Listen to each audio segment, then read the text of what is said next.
장래에 노하심에서 우리를 건지시는 예수시니라. 아멘. 데살로니가는 로마가 BC 한 186년, 그러니까 예수 모시기 BC 108 비포 크라이스트니까요. 한 200년 전에 정복한 마게도니아의 수도 같은 도시입니다. 육상이나 해상, 교통 중심지였기 때문에요. 무역이 굉장히 발달했겠죠. 사람들이 많이 오고 가니까 도시도 굉장히 돈이 많은 그런 도시이기도 했고, 자연스럽게 성공이나 번영이 가장 중심이 되었던 사람들의 이제 그런 도시였었습니다. 바울 사도가 열심히 이제 전도하던 AD 50년쯤 그때 바울하고 제자였던 실라 디모데 함께 이 데살로니가를 2차 전도 여행 때 방문하게 되어져서 교회가 세워지게 된 그런 도시입니다. 회당에서 유대인들의 회당에서 복음을 전했는데 그때 데살로니가 사람들이 이 복음을 듣고 말씀에 나와 있는 대로 우상을 버리고 주님께로 돌아섰던, 그래서 최초에 이제 그리스도인들이 되었는데, 여러분 놀랍게도 데살로니가 사람들의 방해를 받은 게 아니고요, 유대인들의 방해를 받았어요. 그래서 3주밖에 못 있었어요. 3주밖에 못 있었는데 놀랍게도 그 복음을 듣고 그곳에 교회가 세워졌어요. 그래서 이후에 바울이 아덴에 있을 때 이런저런 이제 소문이 들렸어요. 데살로니가 교인들이 얼마나 많이 핍박을 받는지, 그 세워진 교회가 너무 걱정이 되어지는 거예요. 그래서 디모데를 파송을 합니다. 디모데야, 네가 한번 가봐라. 저렇게 핍박이 많다는데 어찌하고 있는지 모르겠다. 그래서 디모데가 갔어요. 디모데가 가서 이제 데살로니가 교회 사정을 알게 되어지죠. 그랬는데 정말 놀라운 거예요. 그 교회가 얼마나 힘있게 잘 세워져 가고 있는지. 근데 또 다른 한편으로는 그들이 갖고 있는 문제점들도 있었어요. 그래서 여러분, 데살로니가전서와 우후서를 이렇게 묵상하게 될 때 그냥 우리하고 똑같이 보시면 됩니다. 정말 다르지 않아요. 이 시대와 다르지 않고 우리가 믿는 신앙생활과 거의 다르지 않아요. 우리도 그런 우여곡절 끝에 어쩌다 예수를 믿지 않았습니까? 그리고 우리가 사는 이 세상도 성공과 번영을 추구하는 그런 사회 아니겠습니까? 그래서 잘하는 것도 있지만 우리가 참 잘 안 되는 것도 있지 않겠어요? 데살로니가 교회가 딱 그랬습니다.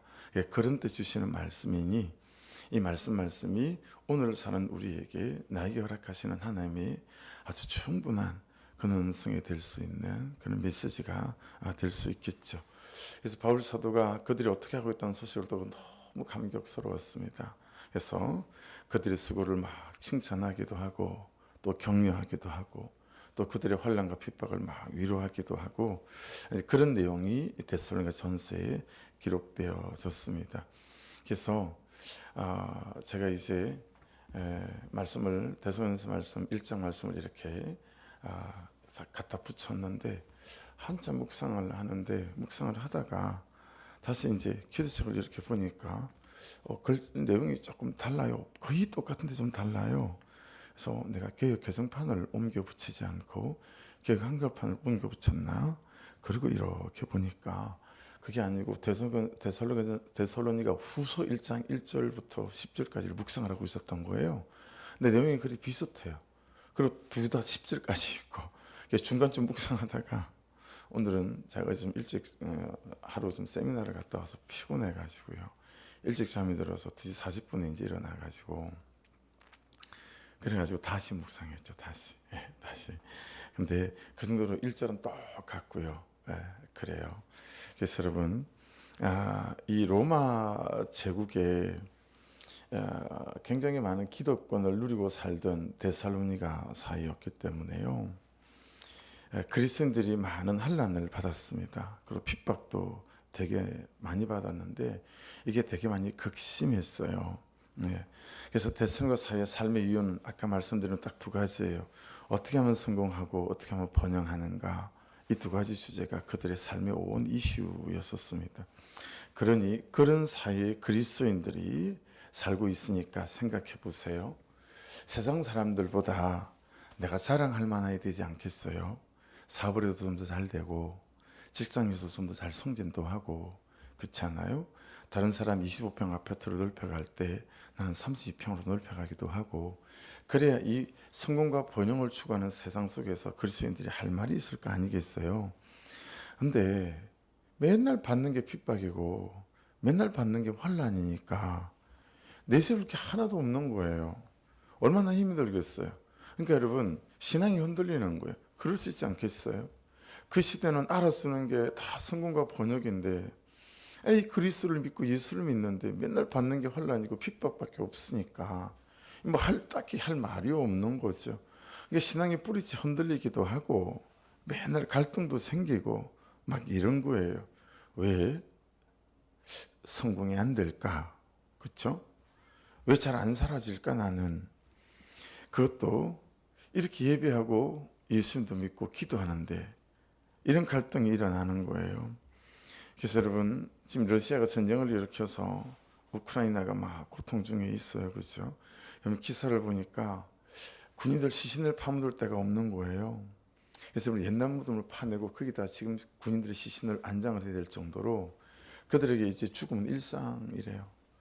그냥 처음에는 옆집 아들이 죽었다 그러면 놀래고 같이 울고 슬퍼했는데 이제는 그럴 겨를도 없다는 거예요. 너무 많이 죽으니까. 예. 그런 고통 가운데 뭐 얼마 떨어지지 않은 우크라이나 가운데 그런 일이 현 시대 가운데 일어나고 있다라고 하는 거예요. 근데 그런 우크라이나 사람들에게 편지 한 통이 온 거죠.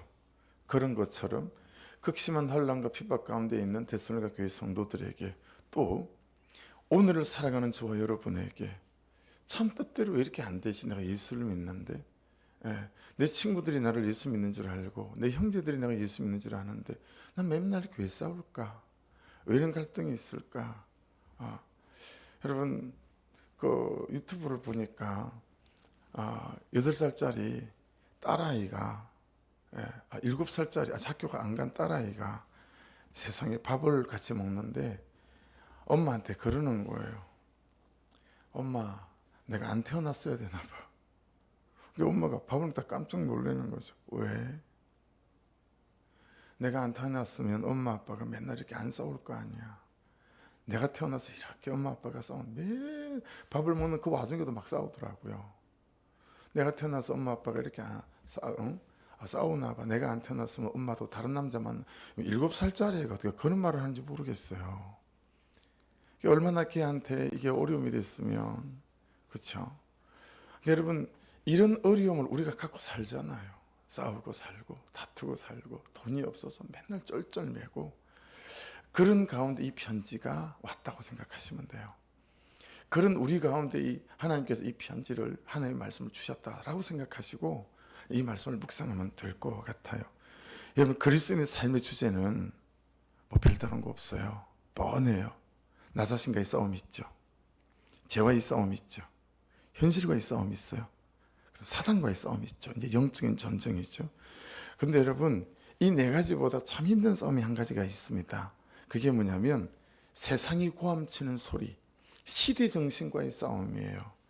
이 데살로니가 교회 성도들은 이 시대 정신과의 싸움이 참 버거웠어요. 현실이 고함치는 소리, 야 성공해야 된다, 번영의 부자가 돼야 된다, 풍성하고 풍요로워야 된다. 여러분 이게 우리도 이 현실을 살아가는 싸움 아닙니까? 그 싸움이 이 사람들에게 너무 많은 거예요. 네 가지 싸움도 만만하지가 않죠. 나와의 싸움, 죄와의 싸움, 현실과의 싸움, 여러분 사단과의 싸움 정말 만만치가 않은데 이 세상과의 고함치는 소리, 시대정신 왜 그래요? 우리가 다 인정 중독이에요. 사람들의 시선이 너무 중요하고 사람들의 평가가 너무 중요하잖아요. 그러니까 세상 사람들이 다 이런 시선으로 갖고 이런 시대정신으로 사는데 나는 예수를 믿는데 그들보다 내 인생이 쭈글쭈글한 거죠. 사람들이 인정을 받고 싶은데 사람들의 좋은 평판을 받고 싶은데 내 삶이 그렇지가 않은 거예요.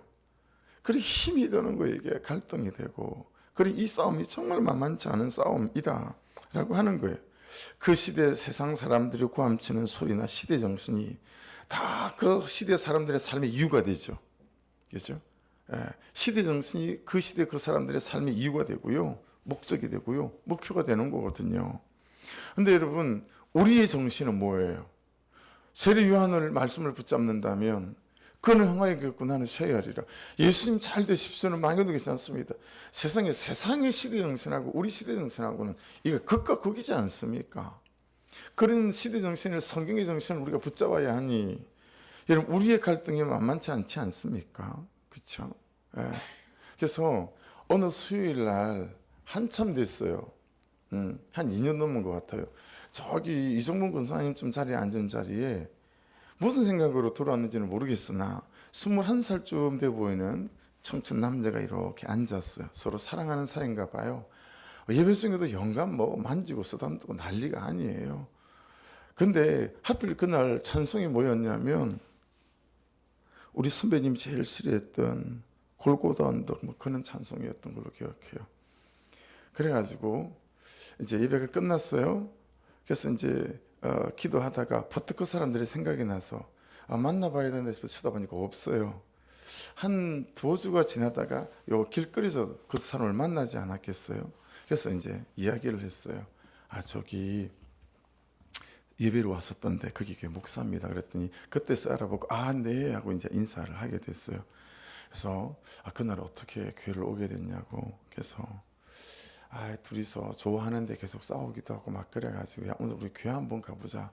그러고 왔다는 거예요. 그러고 왜 안 오세요? 그랬더니 찬송이 무슨 골고다 언덕을 말하고 나를 전부 드리고 어쩌고 하는데 제 생각하고 너무 다르더라고요.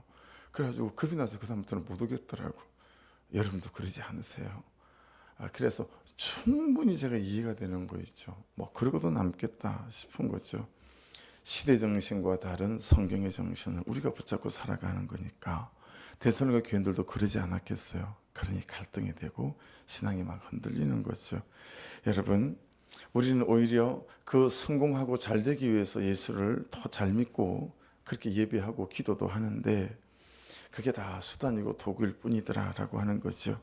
여러분, 이런 시대 정신, 세상에 고함치는 소리와 다른 자신들의 현실 때문에 고통스러운 데살로니가 교회 성도들에게 하나님이 바울 사도를 통해서 하시는 말씀은 뭐냐면 이제 키벌스 핵심 구절 중에 하나인데요. 항상 기뻐해라. 쉬지 말고 기도해라. 범사에 감사해라. 이게 데살로니가 5장 16, 17, 18절 아닙니까? 진짜 키벌스는 또 따로 있긴 합니다만은 데살로니가 전서 그러면 이 말씀이 딱 생각나잖아요. 키벌스처럼 우리에게 주신 말씀입니다. 예수 그리스도를 택한 대가로 오는 따돌림, 괴롭힘, 차별, 핍박 이런 걸 겪어가고 있는 그들에게 하나님이 원하시는 뜻은 그럼에도 불구하고 세상과 잘 구별되어져서 하나님 편에서는 거룩함으로 이 삶을 잘 살아내야 된다. 내일 주님이 재림하실 것처럼 말이죠. 그래서 고난을 통과하며 기쁨과 기도로 감사로 열매 맺는 삶, 이런 주제입니다. 그래서 방금 읽어드린 그게 제가 성경 연구 과정을 열방대학에서 할 때 데살로니가전서 제목을 어떻게 잡았나 제가 연구한 책을 찾아서 이렇게 봤더니 제가 데살로니가전서 제목을 이렇게 잡았더라고요. 고난을 통과하며 기쁨과 기도와 감사로 열매 맺는 삶, 이렇게 제가 제목을 잡아놨더라고요. 그리고 그 다음에는 뭐라고 옆에 보니까 재림을 기다리는 순결한 신부의 삶, 이렇게 제목을 잡았어요. 재림을 기다리는 순결한 신부의 삶. 네.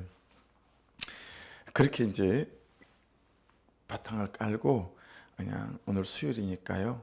시간 되는 데까지만 말씀을 나누고 뒷부분은 또 수요 예배 때 말씀을 나누면 될 듯합니다. 1절 보십시오. 바울과 실로와 네와 디모데는 하나님 우리 아버지와 주 예수 그리스도 안에 있는 데살로니가 있는 교회에 편지하노니 무슨 일을 당하고 사는가, 어떤 처지에 있는가, 현실이 어떠한가, 많이 아프고 괴로운가, 무슨 고난이 있는가, 또 무슨 갈등이 있는가. 여러분, 제가 말씀드린 이 6가지, 7가지 질문 가운데 어떤 게 쉽겠어요? 하나도 쉬운 게 없죠. 한 개도 가벼운 게 없습니다. 그렇죠? 근데 우리가 어떠한 때를 지나고 있든 어떤 가운데 있든 여러분 항상 나에게 물어야 될 질문이 있다는 거예요.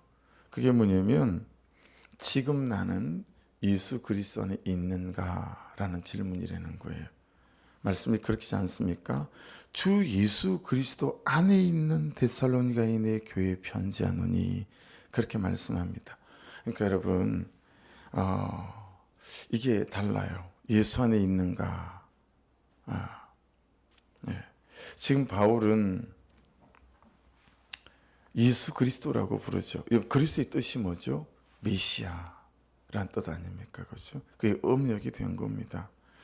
환난 중인데 메시아가 나를 환난 중에 두신다면 구속산에서 뜻이 있을 것이다. 내가 환난 중이고 여러분이 환난 중인 거예요. 근데 그 모든 환난을 해결할 수 있는 예수 그리스도가 나를 환난 속에 거기서 두는 거예요. 그때 저와 여러분의 믿음의 고백이 뭐냐면 메시아이신 주님이 이렇게 나를 두신다면 구속산에서 그분의 뜻이 있을 것이다. 할렐루야. 나라는 사람, 이 사람 그릇을 만들어 가시거나 아니면 그라는 사람, 그의 사람 그릇을 만들어 가시기 위해 나를 쓰시거나 아니면 그라는 사람 그릇을 만들어 가시기 위해 나를 수고하게 하시거나 나라는 사람 그릇을 만들어 가기 위해 그를 수고하게 하시거나 여러분 지금 나는 예수 그리스도 안에 있는가? 지금 나의 이 문제는 예수 그리스도 안에 있는가? 지금 나의 현실에 대한 해석이 예수 그리스도 안에 있는가? 이게 너무너무 중요한 거예요. 그래서 여러분 하나님 아버지와 그 뒷말씀이 주 예수 그리스도로부터 그게 더 밑줄이죠. 주 예수 그리스도로부터 은혜와 평강이 너에게 있을지어다. 그래서 여러분 신앙생활은 잘 기억해 주십시오. 전제 생활입니다. 신앙생활은 전제가 있는 생활이다라는 거예요. 이런 전제를 두고 사는 거 이게 그리스도인인데 이런 전제를 두고 사는 것이 잘 안 된다라고 하는 거예요. 나는 지금 그리스도 안에 있는가? 이 전제를 두고 사는 거 이게 신앙생활인데 우리는 환난만 핍박만 가난만 갈등만 오면 예수 그리스도를 다 잃어버려요. 놓쳐버려요. 그리고 그냥 현실하고만 부딪히고 그것하고만 싸우는 거예요. 모든 것이 하나님께 있다는 전제 아멘 하십시다. 모든 것이 하나님께로부터 온다는 전제 아멘 하십시다. 이게 우리의 믿음입니다. 이게 우리의 전제입니다. 모든 것이 하나님께 있다. 하나님 그분 안에 있다. 이게 전제예요. 그래서 어제 제 적용에 제가 그렇게 썼어요. 막 날 힘들게 하는 그 사람, 마음을 어렵게 하는 그 사람, 그 우리 아들이었거든요. 아들. 한 녀석이 잘하다가도 삑사리를 타고 말이에요. 그래서 또 살짝 아들을 향한 사랑이 마음이 식어질라 그래가지고 또 주님. 그래서 하는 짓은 미운 짓인데 여행을 좀 갔어요. 친구들하고 이제 방학을 했거든요. 이제 1학기 대학생 1학기를 마친 거 아닙니까? 그래서 걔는 또 첫 그렇게 친구들하고 여행 가는 건 처음이에요. 그래서 이렇게 저렇게 또 엄마가 채워준 것 같은데 전화로 야 용돈 그만 하고 가져가 되겠냐? 더 필요하지 않냐? 야 얼마든지 얘기해. 뭐 이렇게 또 한마디 아빠가 뻥 한 번 치고 어제 그랬거든요. 그러니까 여러분 그냥 내 아들 하나님 안에 있는 것이고 여러분의 자녀 하나님 안에 있는 것이고 할렐루야. 내 모든 문제가 하나님한테 다 있어요. 그렇죠? 그리고 그 문제 해결도 하나님으로부터 오는 줄로 믿습니다. 이 두 가지 전제 이게 신앙생활입니다. 이 믿음의 전제가 신앙생활이에요. 여기서부터 생각하시면 되는 거예요. 모든 것이 하나님께 있다라는 전제와 모든 것이 하나님부터 온다는 전제. 여러분이 기다리면 얼마나 기다립니까? 여러분 제가 참으면 얼마나 참겠습니까? 진짜 한계가 있지 않습니까? 아침에 참았다가 점심때 사건 하나 터지면 그냥 마음이 다 뒤집어지잖아요. 근데 우리가 하나님 있고 이 모든 갈등과 다툼이 하나님 안에 있는 것이기에 다시 소망이 있는 것 아니겠습니까? 이게 안 되니까요. 제일 처음 수화기를 들고 전하는 곳이 하나님이 아닌 거예요. 예. 사람부터 찾아요. 방법부터 찾고 머리부터 굴리는 거예요. 예. 그것부터 생각을 하는 거죠. 예. 어제 제가 교회 건축 세미나를 좀 갔다 왔어요. 몇 달 전에 신청을 해놓은 건데 목사님 내일입니다. 그리고 국민일보사에서 전화가 와서 교회를 갔는데 의정부에 세워진 교회인데 교회가 꽤 큰 교회였더라고요. 700가정이 다녔으니까 큰 교회잖아요.